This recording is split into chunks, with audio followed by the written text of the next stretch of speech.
L'amore per i bambini e la consapevolezza dell'importanza di avere cure adeguate in un ambiente sereno. La signora Lanfranca Albertin, prima di morire, ha pensato al benessere dei piccoli pazienti dell'oncoematologia pediatrica di Padova e ha lasciato tutti i suoi averi al reparto. Lei, che non aveva avuto figli, ha deciso di rivolgere ai bambini l'ultimo gesto di gentilezza e amore della sua vita. La signora, padovana di origine, ha trascorso tutta la vita a Trieste fino all'ultimo periodo, quando poi è tornata a Padova per stare accanto alla sorella.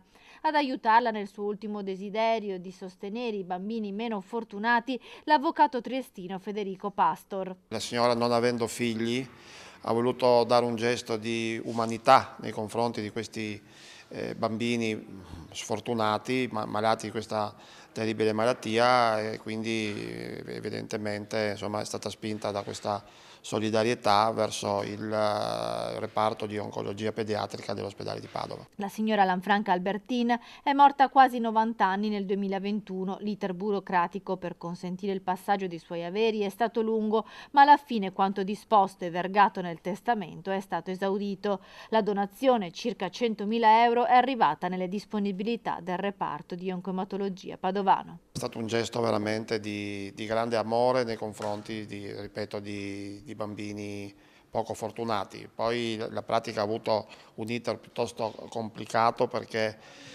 destinare erede un reparto di un ospedale non è poi così semplice poi da dare esecuzione, quindi abbiamo interpretato il testamento nel senso di destinare questi beni all'ospedale nella sua interezza, che poi ha provveduto o sta provvedendo appunto a dirottare questi beni verso i macchinari dell'ospedale della oncologia pediatrica.